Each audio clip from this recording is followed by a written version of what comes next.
Good morning, everyone. Welcome to Catalyst Energies. My name is Dee. Thank you for joining me. I'm so grateful that you're here. This is the Daily Medicine Transmission for June 3rd, 2021. Welcome and welcome back.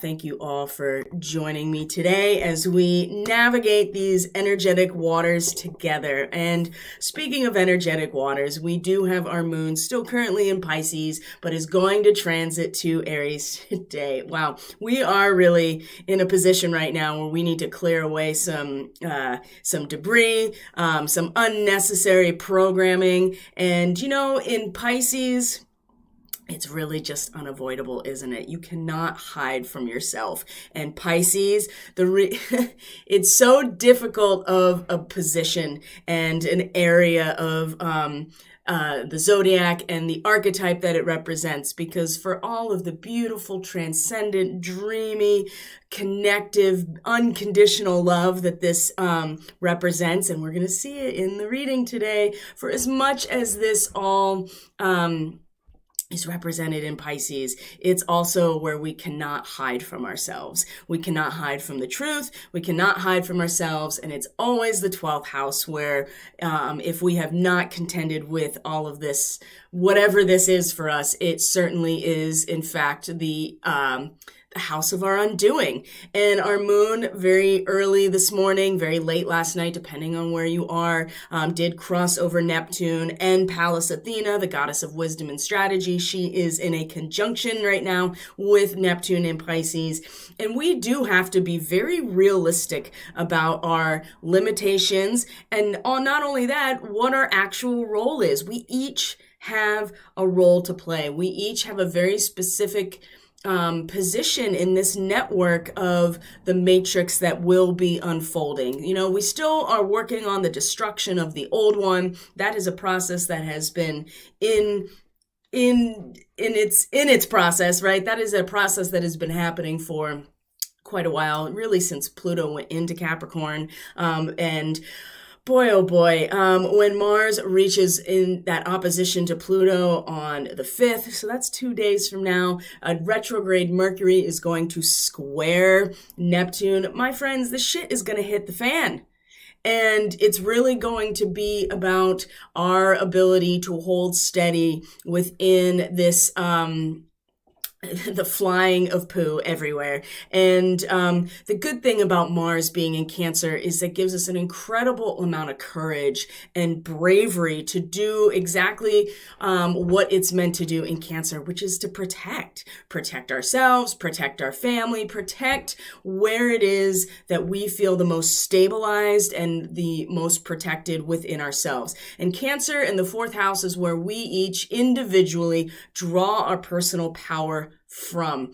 And Mars is going to really give us the ability, like I said, courage and bravery to really pull in and consolidate that power as in the face of what is most likely some level of storm. And I know this imagery has been shuffled around for so long, and it has been utilized as a way to distract and to placate many people. And the imagery in itself is not the problem. It's the way that it's been used and exploited to keep us, in a state of complacency about our role in this whole process.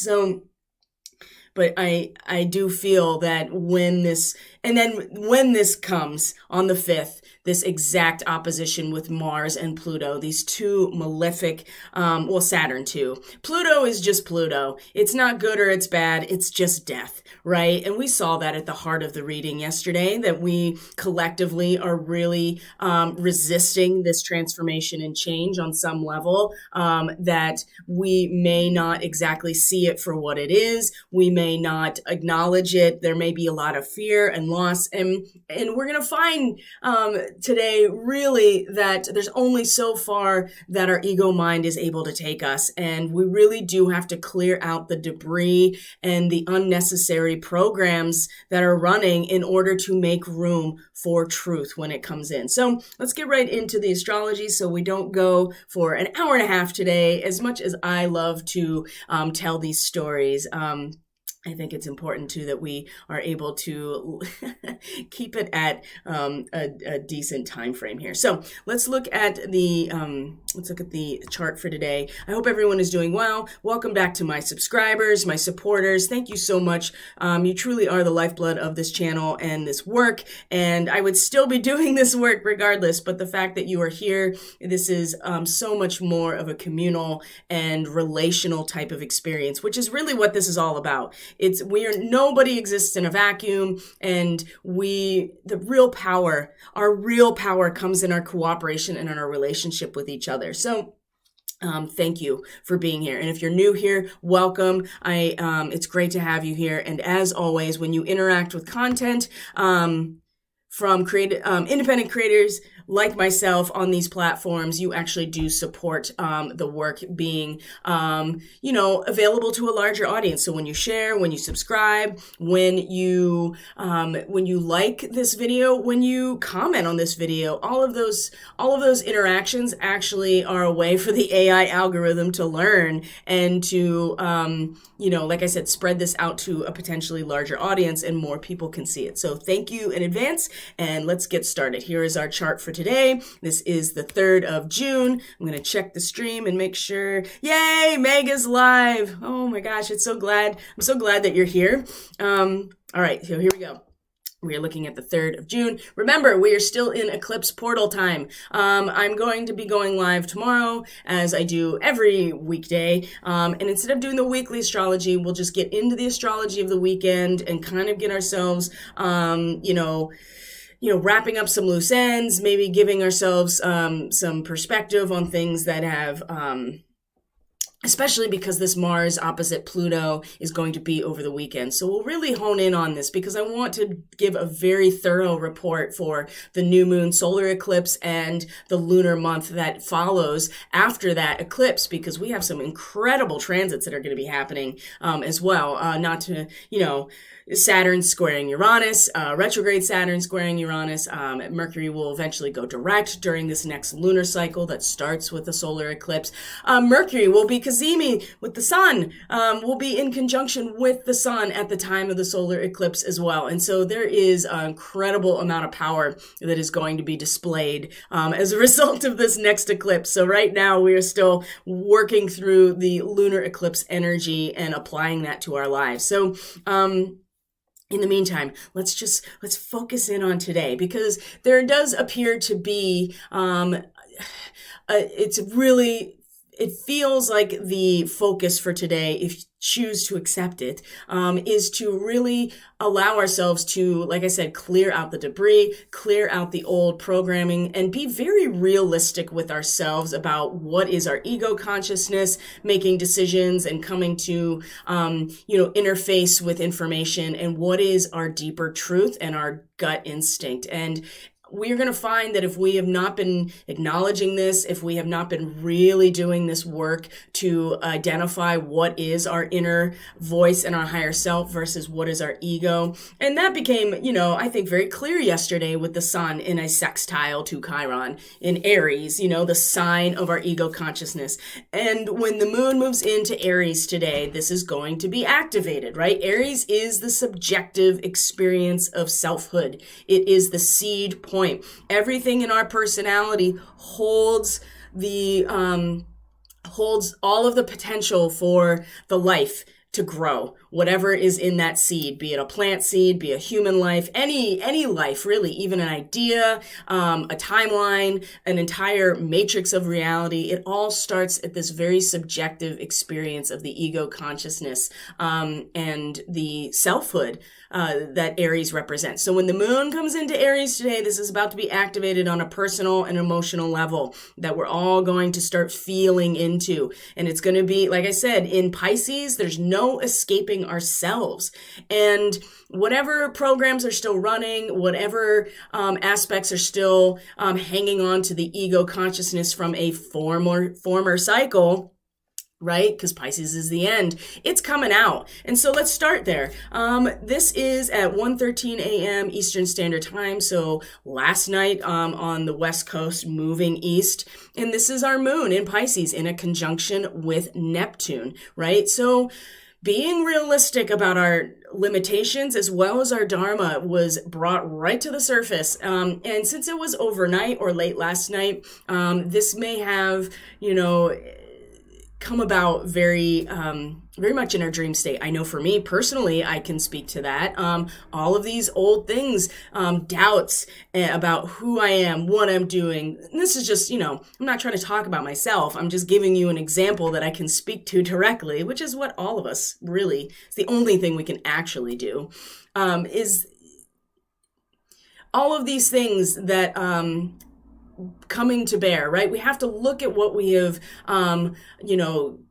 brought forth during this cycle, and it's being highlighted very strongly and very personally with this conjunction with Neptune, right? It dissolves it all. That's what Neptune does, just dissolves everything into one collective experience. And the moon in Pisces, right? Very familiar territory, very comfortable territory for the moon because, it's the water within us in the ocean. So we really don't know the difference. It's hard to feel the difference. Let's put it that way. It's hard to feel the difference between us and everything else. And it's hard in that moment to separate our emotional response and connection to all of this energy that represents the end and beginning of a cycle simultaneously, right? And so there can be a lot of grief, and there can be a lot of doubt, and there can be a lot of sadness, and there can also be a lot of victimhood, right? Martyrdom, and the way that we engage in escapism or addiction, or really just consuming propaganda as a way to bypass just the reality of our situation, even if it's just, like that old program that's still running, right? You don't have to necessarily acknowledge it as is, but we do have to acknowledge our limitations and also our dharma so that we can fully consciously engage that part of ourselves in this collective experience. And that became something that we directly connected to with this conjunction with the moon and Neptune, as well as Pallas Athena, the goddess of strategy and wisdom in war, right? In war. That's what she really represents. And she is also in a conjunction with Neptune right now. And so even the strategy that we can employ is allowing us to, like I said, see the limitations and be very realistic about our dharma, and be truthful about it, and let these old programs about who we were at the end of this cycle and who we can become at the beginning of a cycle, let that run its course, be cognizant of it, feel it, experience it, and realize that the strategy moving forward is to just let that go and fulfill our dharma, be realistic about our dharma, know what it is, and not be delusional about it. That's a big word that comes out with Pisces, is delusional. Okay, so this trine, or this conjunction, happened very, very early this morning. We also have Saturn.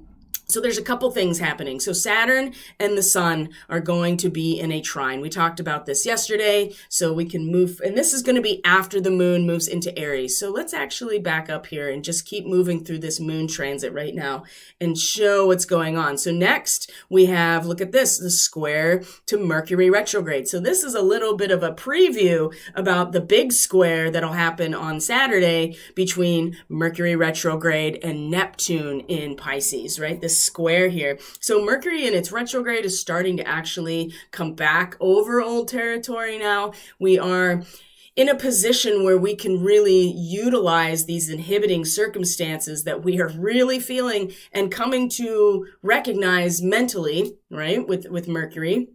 And through our communication, through our, through the intellectual capacity that we all have, we're going back over and being like, these limiting circumstances, how is it going to actually help us? We can use these limiting circumstances in some ways to demonstrate our capacity to transcend them, right? It's like children skating over, frozen water, like a frozen pond. We can develop our character through these binding circumstances, and we can look at things as a transcendent approach to the environment. And so there's something here about our ability to use these circumstances to transcend what seems like a limiting environment. Use this potential, use these circumstances to transcend it. Well, here's the square, right, to the moon at this point, which is again with Neptune, with Pallas Athena, which is really, there are no binding circumstances in Pisces that we can skate over. Everything is the same at this point. And so the square here, these cross purposes with our mind, this is where our mind is really going to be challenged today, because it can't be the only thing that takes us through. We have to get into this transcendent, direct experience and feel into it so that we understand what we have to let go of. Because the problem, it's not really a problem, but what I see here is a challenge, right? The squares mean that we will change. It's inevitable, right? Because there's no resolving this energy. They're just going to T-bone. One's going to T-bone the other, and then they're going to go off in directions, and we have to learn to change in the midst of an angle that is unresolvable, right? So,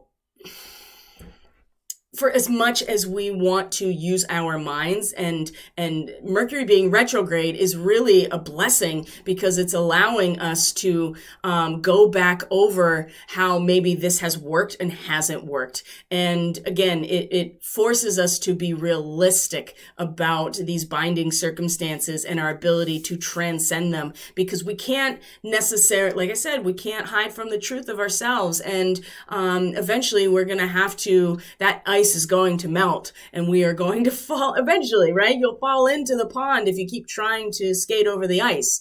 So we have to be realistic. And this this square with the moon is going to be a little bit of a preview of what to expect when this big trine, or this big square, I keep wanting to say a trine, this big square, right? 90-degree angle. When this happens with Neptune instead of the moon, it's going to be much more, it's just going to be a much bigger, more grand experience. So right now with the moon in that square, we're kind of feeling it a little bit. We're like, yeah, I can, maybe it's not all in my mind. Maybe that's not the only thing that I have access to. Now, okay, we'll get there. So it's also in a trine. The moon is also in a trine to Mars at the very same time. So where are we here? There we are. So Mars is in a trine at the same time to the moon as it's you can see here, in its square to Mercury. So Mars, and we'll get in a little bit more about Mars. It's in conjunction to fixed star Procyon, which is like the preceding star or after Sirius. Well, in zodiacal, it's obviously after Sirius, but in a constellation perspective, fixed stars, it comes before right? Pro Sirius. And so we'll talk more about that in a minute, what that really represents. And then you can take that and bring it back to these transits. But this moon in a trine here. So where is this degree of Cancer and 25 degrees of Cancer? Let's look at it, because I think that this is, and I just looked at this too. In one ear and out the other. I swear to God, I can't hold it all.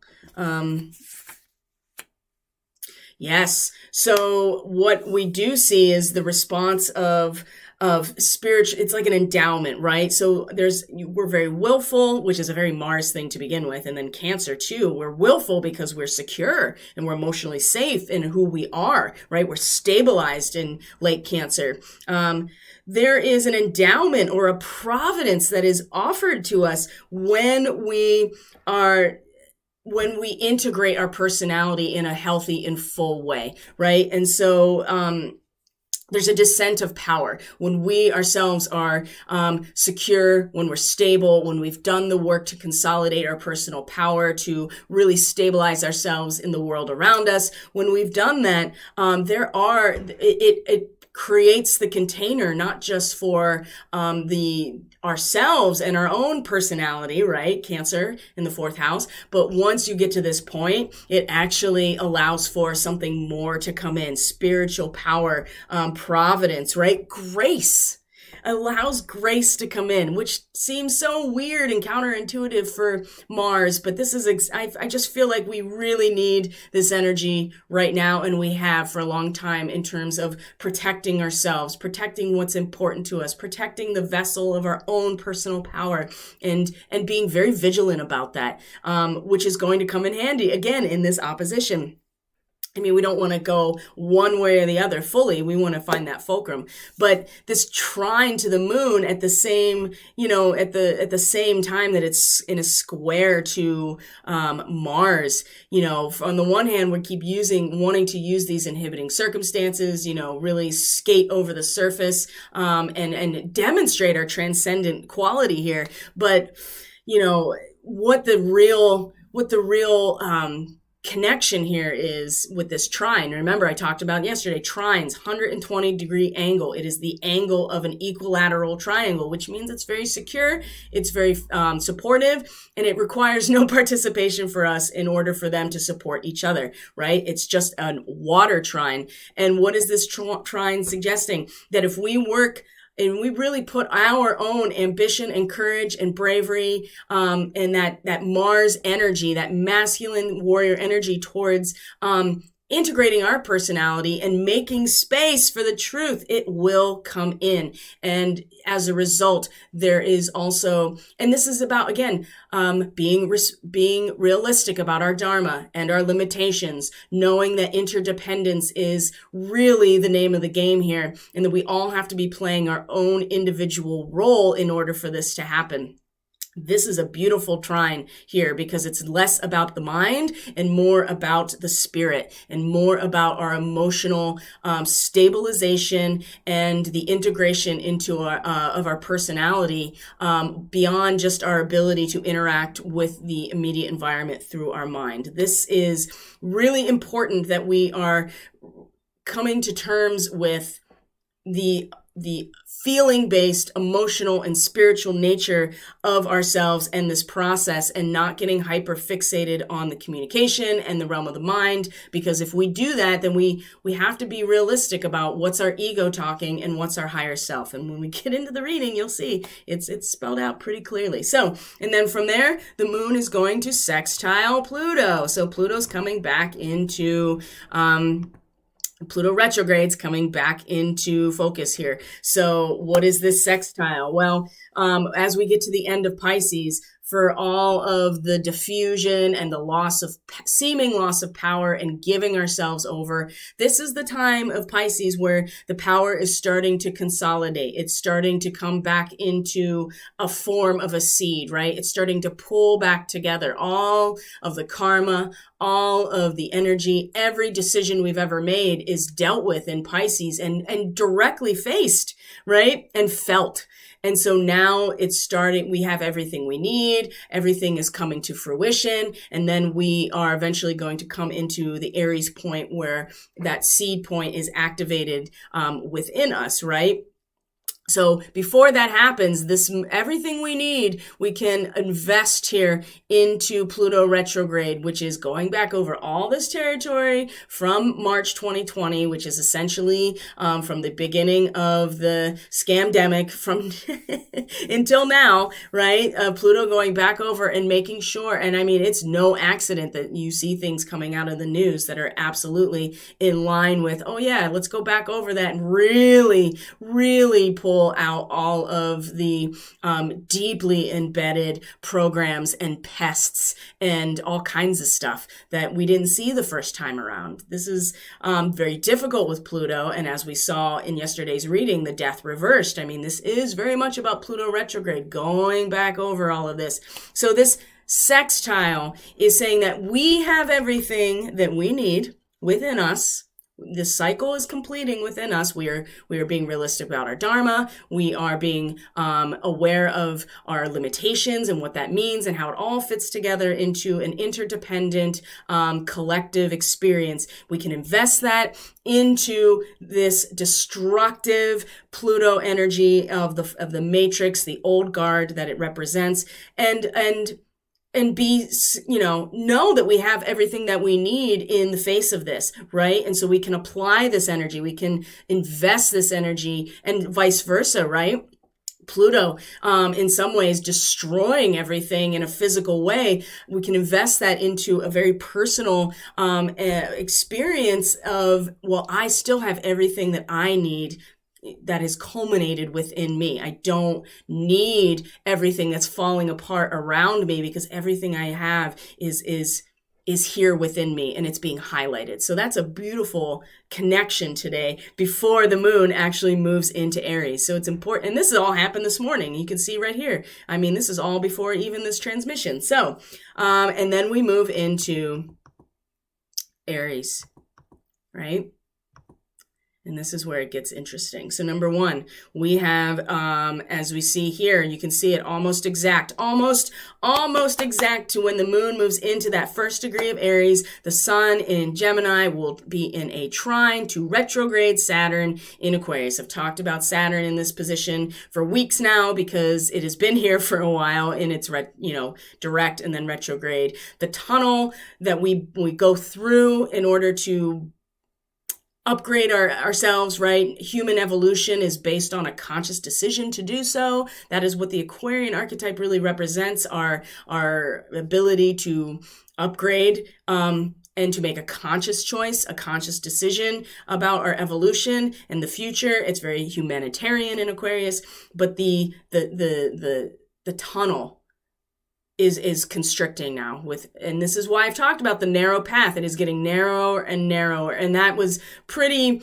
clear with, the moon going through Pisces. And so this trine, what is a Saturn Sun trine? I mean, this is really a lot. First of all, let's take these elements out of the picture for just a moment and talk about the fact that when the sun is in a trine to Saturn, again, remember that trine, they're very supportive of each other. They're very foundational, to an air trine. They're the same sign. Now, what is this, suggesting here? Well, very mundanely, I suppose, we are getting a lot of support, for our constructive endeavors, right? There's a lot of structure and form with Saturn. There is karma, there's responsibility, there's authority and leadership with Saturn, especially with Capricorn, and in its co-ruler of Aquarius. So it's also very powerful here because there's something that is holding all of this matrix together. It's not, Capricorn's not the end, right? There's a reason that Capricorn might be the top of the chart, but it's not the end. So there's something holding it all together, and Saturn is making that very real. It's making it very much a responsibility of us, and we're not getting around that either. So this trine to the sun in Gemini, which is about to move into the second half of Gemini, exteriorizing everything we've discovered. Well, this moment of discovery has a lot to do with, again, telepathy, right? Being able to move out of the physical realm, even the social and cultural realm, to have a direct connection. This connection here is important because it is going to, even though Saturn is retrograde, it is still showing us that the tunnel of our own upgraded evolution, where Saturn, for all of the restriction that it is normally has, and now is getting smaller and smaller and smaller, right? That tunnel is narrowing in some ways. This trine is showing us again that it's just direct communication and direct communication with the one mind, of all humanity, and not going through any type of filter of anybody else's perspective. And if we can really tap into this today, wow, we're really going to be able to, activate this seed point within us on an emotional level. This is going to be very difficult because there are so many aspects out there that are trying to distract us. And again, this goes back to kind of the Mercury retrograde. This is exactly where Mercury is the most powerful, is in Gemini. But in this retrograde period, it's about review. It is about going back over things, making sure that we didn't miss anything. And so there's a lot of support for our endeavors today, and getting a lot of, structural support from Saturn and the Trine in terms of,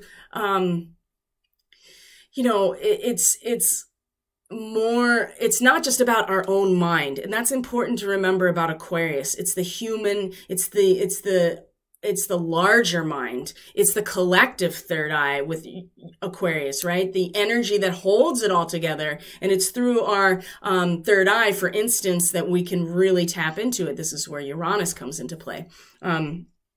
So this is important. This trine today is really going to support us, but we have to be able to know the difference, again, between our own ego consciousness, somebody curating information for us, and the direct communication. And this sun right here is really, really supporting our ability to express ourselves and identify ourselves fully through this telepathic type of experience. And it's really supporting our evolution, even though that path is getting narrow. Okay. So we have that trine today. We move on to, the moon is then going to square Venus now in Cancer. And this is interesting because not only is Venus in Cancer going to trine Jupiter, and we'll talk about that in a second, it is in a square to that 2 degrees of Aries. So what is that second degree? We've talked about this before. The second degree of any sign is its opposition of the first degree, which is kind of like the distilled essence of that sign and the archetype related to it. All of the possibility available to that sign is in that first degree. The second degree is its opposition, or its contrast. And you can't get away from that in anything in this universe, right? This universe is based off the interaction of polarity, right? Down to the subatomic level, right? Certainly down to electrons and protons, right? This is how atoms bind together, is through opposite charge and attraction. Anyway, so that second degree is always a contrast to the first degree of any sign. And in Cancer, the first degree is about planting our roots, right? Making a decision about where we are now positioned. The second degree is about hovering over the whole thing, because that's what allows us, when we're truly stabilized in our own personal power and where we, that containment system, then we are able to really hover above it all and have this consciousness that is way more, how do I say this? Because we're stabilized our point of view, we can then look at things from a broader and higher level. It's like being on a magic carpet, hovering over everything, right? Go to the moon. You know what I mean? Like, yeah, your perspective from the moon, right? And that's a great exercise for astral projection, or even just like shamanic journeying, any kind of exercise where you allow yourself to, to be with that large, vast perspective. So, those are ways that you can actually practice, you're building the pathways within your mind by practicing these types of things, doing these visualization practices, astral projection, like I said, shamanic journeying, lucid dreaming, if that's something that you're able to do easily. These are ways that you can actually tap in to the resonance of these symbols down to the degrees by practicing these types of things. So getting on, going to the moon and seeing things from that perspective, because your point of view is stabilized into something so deep that it's beyond just the physical reality. And as long as the intellect restlessly searches for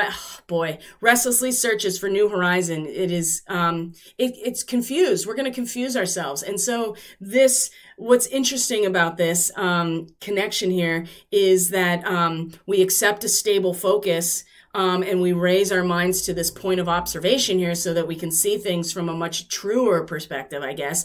and stop searching endlessly. But the moon at 2 degrees Aries is probably one of the most difficult degrees in my humble opinion, right? Because 2 degrees Aries is a comedian in front of an audience, right? And, we know that a lot of comedy has been, canceled, or certainly for a long time has been threatened, because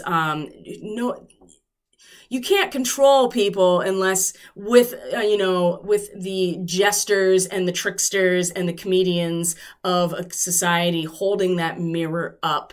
But what it actually does, which is, so you have these two perspectives here with the 2 degree of Aries and Cancer naturally in a square to each other. Because one is like, here, let me show you who you are in the context of this performance so that we can use the humor to disarm ourselves. But the reality is I still have to look at myself objectively if I accept there's a subjective experience. There is always an objective reality to how you are subjectively experiencing it. And this is, where the twin flame and our relationships really come in handy, because they mirror this to us. But Venus is like, I'm just going to take this vast perspective. So in terms of our material world, our relationships, our projects, all the aspects in our resource life that are valuable to us, that we find value in, and we pull towards us, right? At the same time, we are going to have to, in that moment, we can't just completely, we can, but you're going to see again, change is necessary. We are going to have to look at ourselves in the mirror, and we, in some ways, can utilize that humor or that trickster quality, the heyoka. That's what my buddy Adam Astro Yogi talked about, is the heyoka with the Mercury retrograde, in some ways the sacred clown. We have to be able to look at ourselves objectively, and this moon in Aries is going to make that really profound, because as much as we want to, in some ways, in a material way, float above all of it and have that perspective, and we will,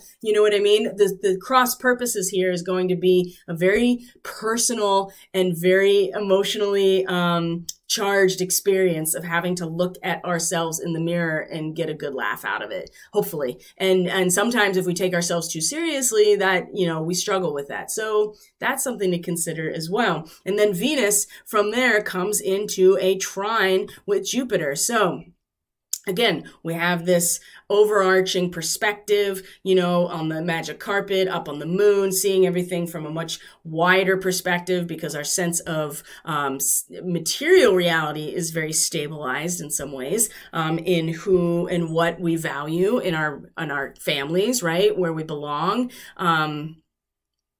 And Jupiter in this trine, another water trine here, Cancer and Pisces. This is a theme today, isn't it? There's all these trines and same thing with Mars and the moon in Pisces. We have this water trine with Pisces and Cancer, and the stabilization and the lattice work of our familial and intimate relationships, and also in the communities that we feel loyal to and that we feel responsible for and to protect, in a trine here with Jupiter Pisces that is just like, we talked about this already. It really depends on where you find yourself in Jupiter's favor.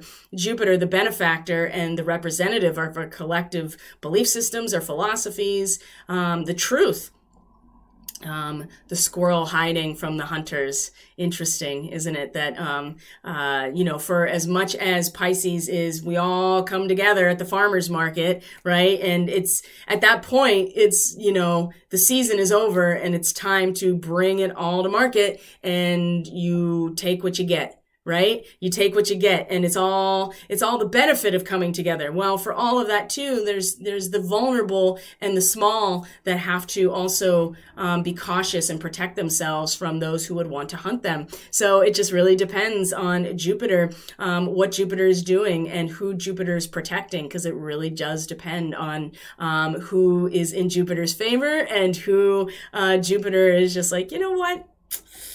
I'm just going to I'm going to let it fly, right? I'm going to let them find that squirrel. So again, we can see, that's the thing. So Venus, in terms of resources and our families and where our valuable connections are, again, we can look back from a large perspective and be completely supported. Jupiter and Venus in a trine in general is just a beautiful, benefic connection, right? We have the goddess of love and the God of and defender of heaven, right? Of our collective value system and our truth, right? In this trine together. And so we each individually and in the moon, right? That moon is, the transient nature of our feelings. In that moment, we may have to come to some really uncomfortable truths. And especially if we're heckling the comedian, don't ever heckle the comedian.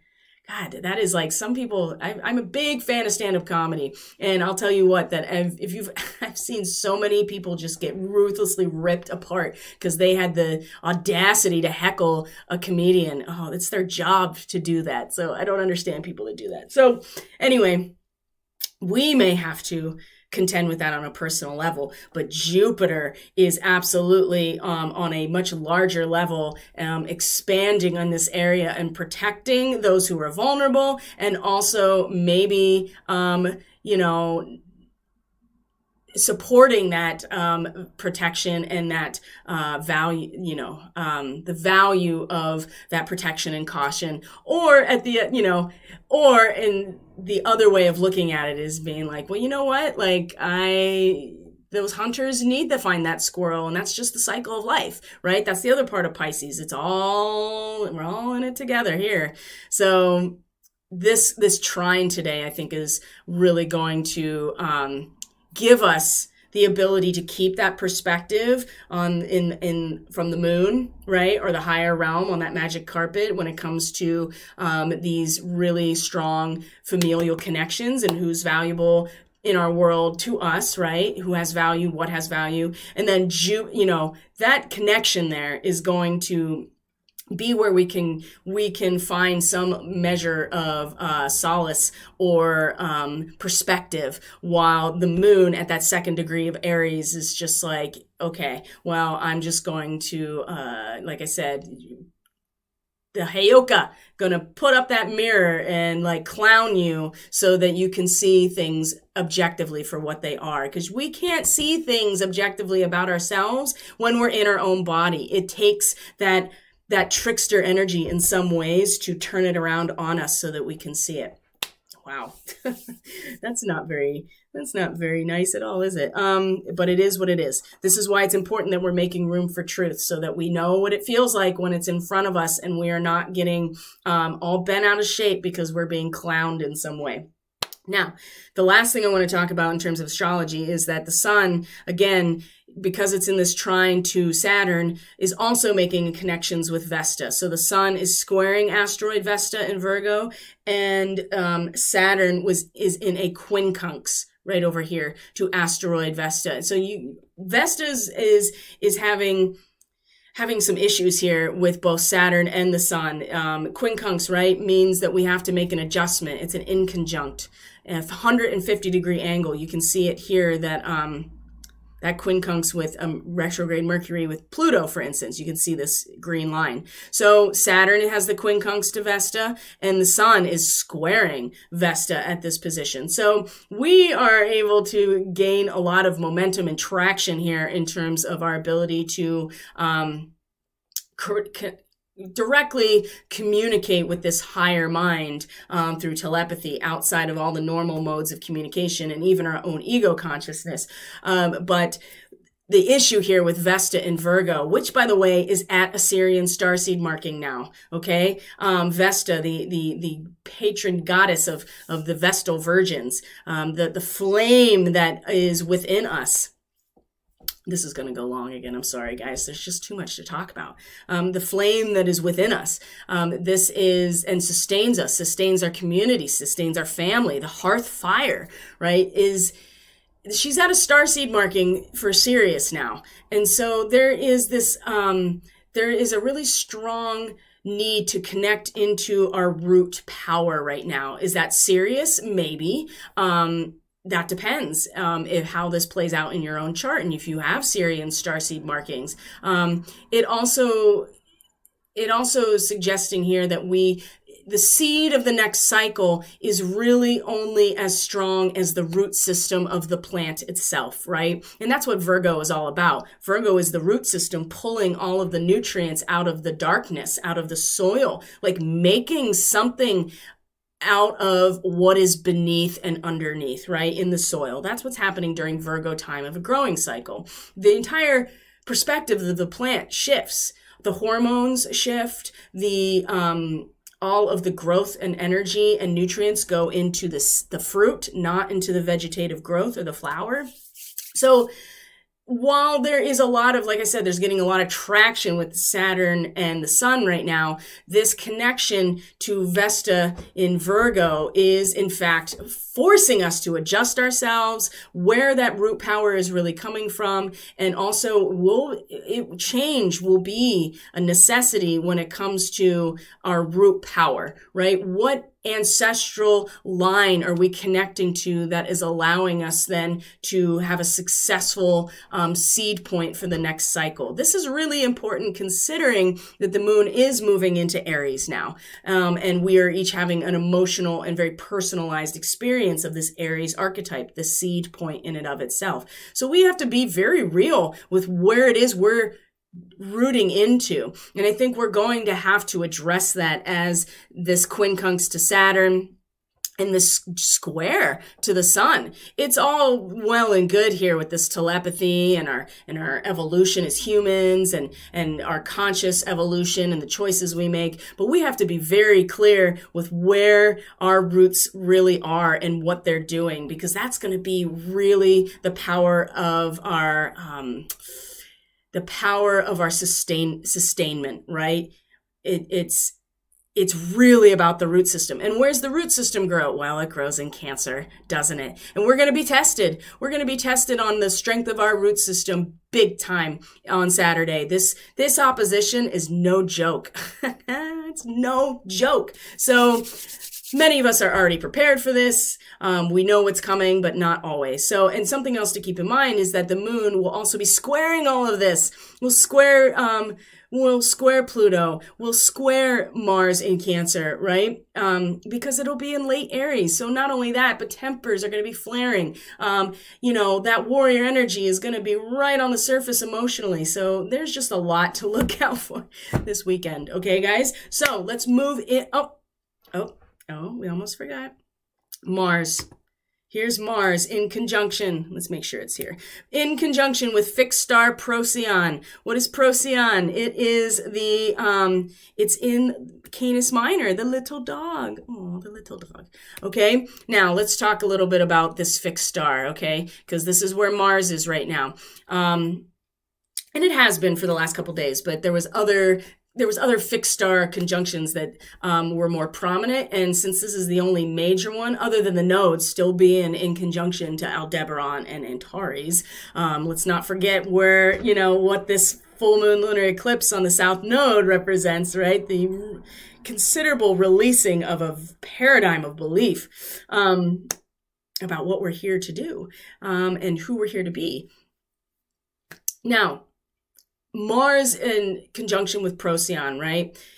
This star is of the nature of Mercury and Mars. Keep this in mind, okay? So it gives us a lot of willpower and ability to put our thoughts, Mercury, into action, Mars, okay? This is what this really represents as a fixed star. And it's also actually is in a Pleiadian starseed marking in late Cancer. So that's another thing to consider, is that this position in the natal or if your secondary progressions will be a starseed marking for Pleiades. So that's something else to consider as well. And I have seen a lot of charts lately a lot that I have read for where people's Pleiadian starseed markings are their Mars. And this is really signaled to me that many of the Pleiadian starseeds have got to step up their game with their warrior nature, with their indigo nature, right? With their warrior nature, because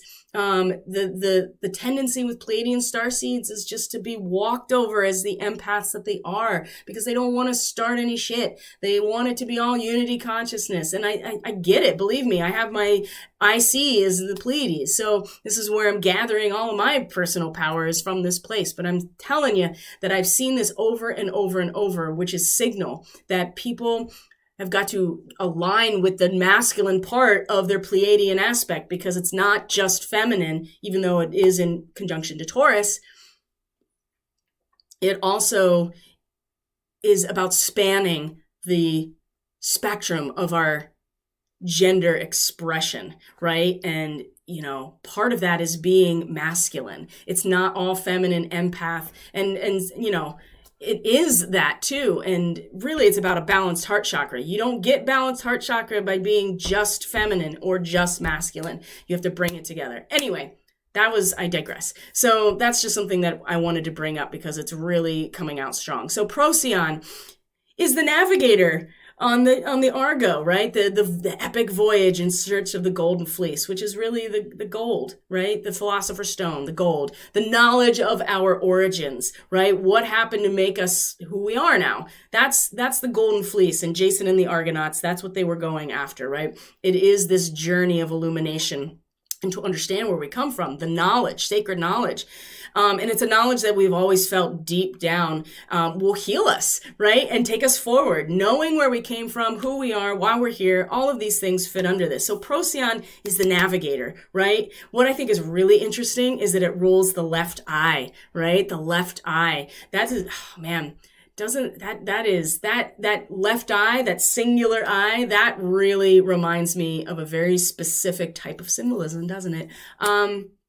So just keep that in mind, that the quest for knowledge in and of itself isn't the issue. It's what we're going to do with it and how it informs our reality and us. So we dig deeply for knowledge and give freely what is found. That's how we balance this energy. And so this is where Mars is today. It's really, again, it's really activating and it's really pushing this search for knowledge, the golden fleece, the knowledge, the sacred knowledge, and to dig for it. And once we do get it, then we give freely what is found. And, when that happens, this is going to set off a chain reaction. I think that is where the opposition to Pluto is really going to make itself known. Oh my Lord. Okay.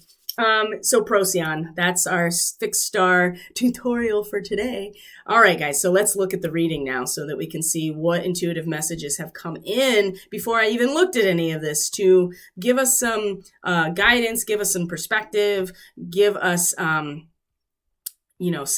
measure of like, hey, we're working on something together here. So here is our lopsided reading. Honestly, we really, let's just go, we'll go one at a time here. It's the best way to do this in terms of explaining it. All right. So our causal factor here on our the horizon, the horizontal axis of our cause and effect relationship. This causal factor of cruelty is the Nine of Swords, right? The Nine of Swords, Mars in Gemini, right? There is endless analysis. When the mind can't stop thinking, endless analyzing. And we can't ignore the fact that this actually leads nowhere, right? What is the Ten of Swords? Ruin, which is the sun in Gemini. Keep in mind where our sun is right now. It can only take us so far. That the ancients, especially in ancient Egypt, this is why I talked about this in these talk about Orion starseeds. Osiris is related to the constellation Orion in the Egyptian cosmology, right? Isis is the connected to the star Sirius. These are inseparable to them, right? They and in their mythology, Osiris and Isis were consorts. They were brother and sister. They were inseparable, right? And they created Horus, right? So and Osiris is the representation of Orion, Orion being connected to the Gemini archetype, and the Orion starseeds being the masters of this. We have to have the space in order for these ideas to actually like take root, literally. And without it, it's just an endless circle. And so we find ourselves here with this endless circle. And the cruelty is because we have to go into the depths of a subject with all its consequences, and we can't think our way back out of it, right? We go into it and realize that whatever, eventually it has to take root somewhere. Otherwise, we are just in this trap of circular logic and reasoning. And so this is about realizing the truth. If you're honest with yourself, you get to this point and you're like, ouch, that's a hard truth. And you accept the consequences of going all the way in, even if you don't like it. Now, this has gotten us into a lot of trouble this year because a lot of people, including myself, have ignored their own intuition because it didn't fit a narrative that was being projected onto us, okay?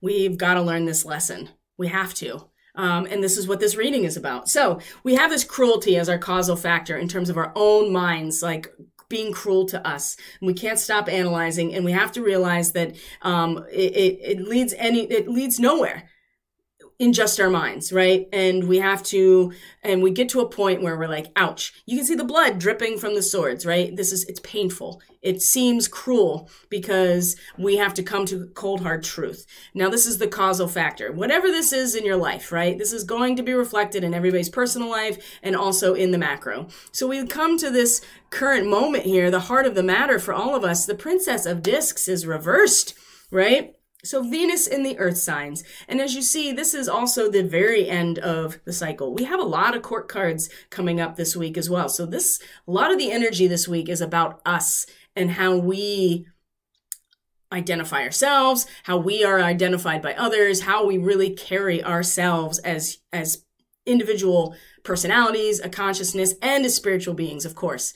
I mean, they're really inseparable. Modern science wants to convince us that matter and energy are separate, and they're inseparable. I mean, that's just, Einstein was pretty, I think that's pretty obvious. So I'm not really sure why, this materialism wants to separate these things. Anyway, again, another digression. I'm sorry. A new beginning when Princess of Discs, right? She's got her staff like headed down into the ground. She's got the yin yang shield. She's covered in fur. She's got the horns, right? This is an individual who is very warm, very sensual, very generous. Venus is very generous, okay? She's very generous with what she has because she attracts everything to her that she needs. Therefore, she gives freely as well. This is a new beginning when it's upright. And it's within us. Like, we are setting the course for the new beginning in a very kind of like innocent way. The dark side of this is that she's a little bit too dependent on the outside influences because she doesn't have any water or air or fire. She's the earth of earth. So what is it like when it's reversed? Well, illogical, wasteful, right? Dissipating our energy, and this is really important, lacks the ability to recognize facts. When we are faced with this causal factor of our minds bringing us to a cruel realization that we don't want to deal with, this can lead us to not face the facts, recognize facts. And that will, in fact, make us illogical. It will have us dissipating our creative energy and our resources, okay? This is the heart of the matter. I think a lot, and remember yesterday with the lovers reversed, that Gemini card reversed, like wanting to give up rather than committing. This can really lead us to this place here at the heart of the matter where we do want to give up or we're not really seeing things for what they are, and our energy is being dissipated. Our creative energy in a material way is being dissipated because of this. So how How are we addressing this energetically? Where are we? Where could we be? So here's some more material energy here and another court card. We have the King of Keys. So this is really about just being rooted in our own power and sovereignty around our material world, whatever that means to us. So this is somebody who's entrepreneurial, somebody who has authority, they're confident, they're astute, they're goal-oriented, right? This person is very confident in everything that they've developed that is under their responsibility and care, what they are, what they are acquiring, accumulating, all of the aspects that have to do with material reality. This king is a king, right? And so at the heart, at the base here, where we are drawing our power from potentially is if we want this outcome, which is the Six of Discs, which is success, right? And I would say that this does kind of show us where Moon in Taurus is actually going to be in the coming week. If we want to have this successful connection here in a material way, we want to root into our sovereignty. So the Princess of Discs, right? She's Venus. She's warm. She's sensual. She's generous, but she's also dissipating her energy. She's not facing the reality, even though it's right in our face, right? This where we draw our power from is to be in charge of ourselves, in charge of our material reality, and to feel very confident about it. Okay. This is where we can tap into for our personal power, even though the heart of the matter is kind of this, not feeling very powerful at all, or feeling very illogical. So when we move up here to where our conscious awareness and attention is and how we can express ourselves. Okay. Here is views of the ego, right? So oftentimes when this comes out, because it's the roses, right? So we're talking about emotions and feelings and relationships here. This is a self-absorbed person. You can see that they only see themselves in the mirror. It's not reciprocal in your relation. This person is not reciprocal in your relationship with them, whatever it is. Take an honest look in the mirror and see how you are really encouraging this or not walking away. You are making, how do I say this? Encouraging it by not walking away. You're validating it in some ways, and you're carrying water for this person by not being like, you know what, you are so full of yourself that I'm done. Now, there's two ways we can look at this. Number one, these are actual people that we're aware of in our lives that we are just like, you know what, I'm kind of over this, right? And when you step into your power as a king of keys, even when you are feeling a lack of energy, when it's dissipating, when you're not realizing the truth, still, when we're rooted in this place of authority of our world, this will come out. This will come out, this awareness on an emotional level. Maybe it is not incredibly obvious in our mind, but we feel it. Right? We feel it. And this is going to be on every level imaginable. And within ourselves. That's the other thing. We have to be very clear about the view of our own ego in terms of engaging all of this energy right now. And this is going to be difficult with the moon in Aries because that is the ego. So, and because it's the moon, it's going to be very feeling based. We have to be very realistic here about our own ego when it's talking, other people talking from their ego, and it's not reciprocal. It's not reciprocal. It's not reciprocal. This is important to realize about this card and this energy, is realizing that it's not reciprocal. And that people are only doing things to ensure and to boost their own ego. And it's important to see that for what it is and feel that for what it is. If we can do this, even in the face of this realization of something really painful, even when we don't really want to realize it and we're struggling with what that means for us, we can still get to a point of success. Six of Discs, success. Right? The moon in Taurus, right? The moon is exalted in Taurus. Remember, it's very comfortable and powerful in Taurus. Regaining success and wealth. Remember, this is after the 5. We had this yesterday, the worry, the 5 of Discs. This is achieving a wiser attitude about what we've lost and our material concerns, right? Nothing is taken for granted anymore.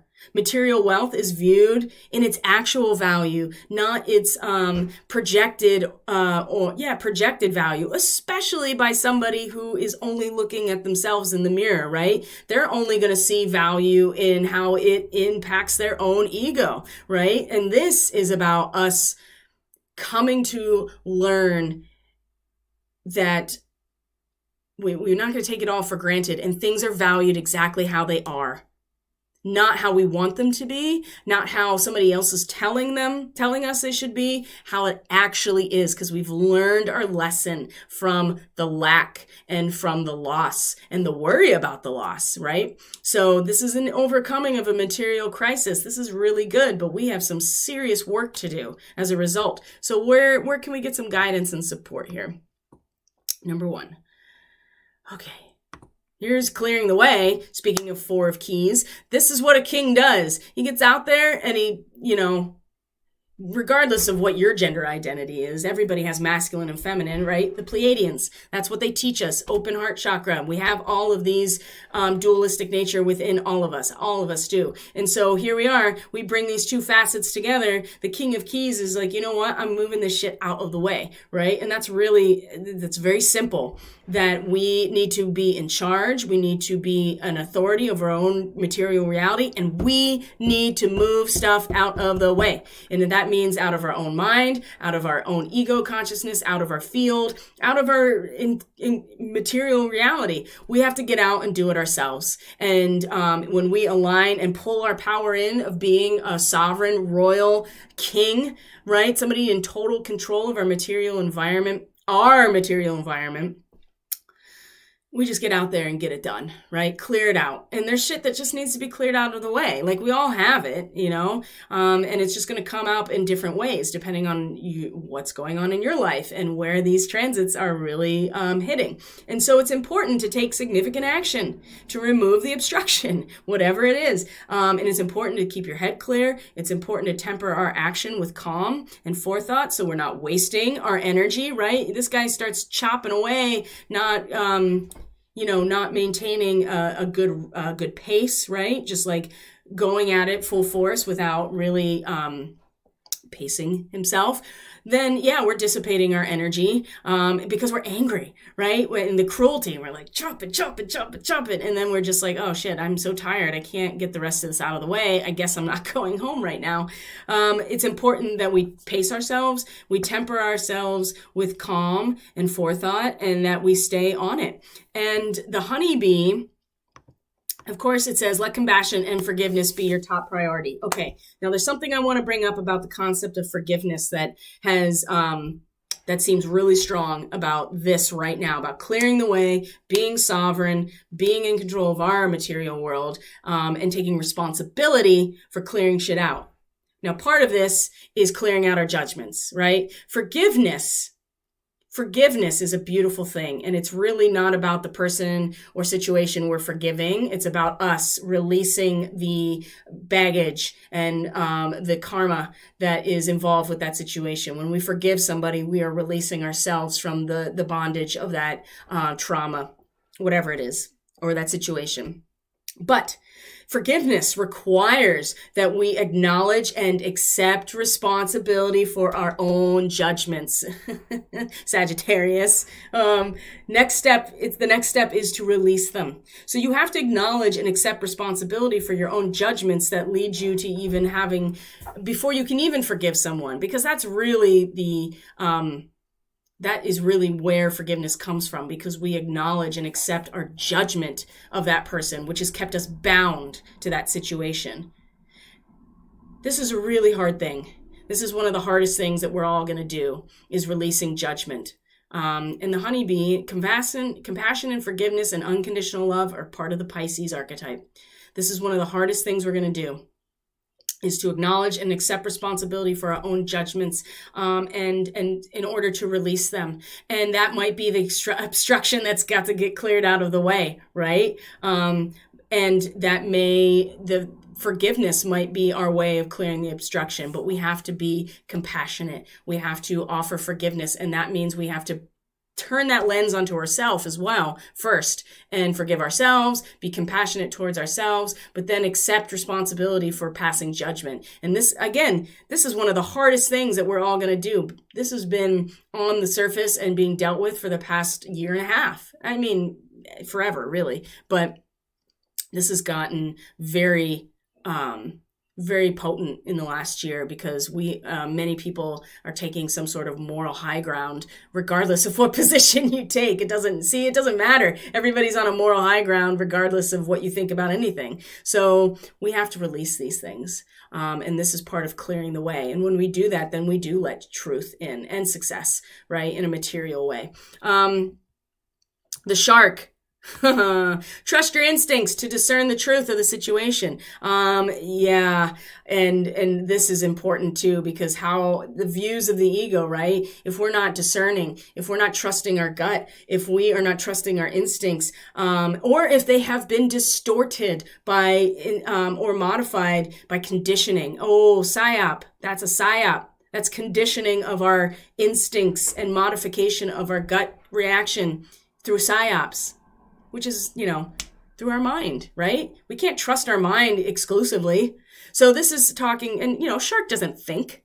A shark just does, and they rely on their instinct, all right? And so we need to discern the truth of the situation. We need to see what within us and within other people in our lives are really functioning just out of ego preservation and not actually thinking about things from a larger perspective and how it impacts other people, right? We have to trust the truth.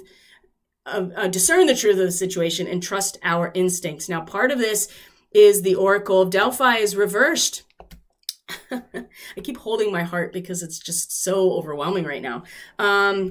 We're denying our inner voice, right? There's two parts of psychic intuition here. You have the perception from the priestess and you have the interpretation from the priest. We need both to have an accurate oracle reading. It's not accurate. It's not accurate when it's upside down like this. We're denying our inner voice. We're going off base of somebody else's perception. You don't know. You don't know what's going on, what their filter is, or who else is channeling, right? A lot of people channel their own ego and don't even realize it, right? And then they're passing it off, or straight up just telling us stuff based on their own ego's desire of us of wanting an outcome and giving us a bunch of hopium and which is intentional in my opinion, right? This is why this is important. Intentional. What's the intention? Oh, I don't know, to keep making money, perhaps, maybe because they're part of the psyop in general. It could be a lot of different things. This is why it's important to trust our gut, make sure that we are the ones interpreting for ourselves and not allowing somebody else's interpretation of our own intuition to, give us reality. We have to do it ourselves. Now, if we put all these things together, my friends, we do have the potential for success. And so I'm going to leave it there. Thank you so much for being here. Thank you for joining me on this transmission. I truly appreciate each and every one of you. If you're interested in a reading, how these energies are impacting you, your natal chart, if you want energetic support through Reiki or shamanic energy work, this can be done distance. And anybody that has received any of this work from me or other practitioners can attest to the fact that distance work is just as powerful as in person. And because Reiki and shamanic energy work, shamanic practices are outside of time and space, right? So if you need support, if you're having a really hard time integrating these upgrades, you can reach out for support in that way too. So that's in the description box below. Telegram and Facebook is in the description box below. That way you can keep in touch. And if you go to my website, you can sign up for my mailing list just to get announcements when things change or offers, special offers, things like that. And yeah. I think that's it for today. So you guys, I'll be live tomorrow. We'll talk specifically and exclusively about the weekend's astrology. Maybe do a reading for the weekend. I think that feels pretty good actually to do a transmission of intuitive reading and the astrology for the whole weekend. And then I will be preparing the solar eclipse lunar astrology, lunar month astrology as well, and maybe even expand on through the entirety of this eclipse cycle, and what to expect between now and November, when the next eclipse season happens, November and December. So guys, thank you so much for being here. I truly appreciate each and every one of you. Have a great day. Lots of love to you, and I'll see you tomorrow.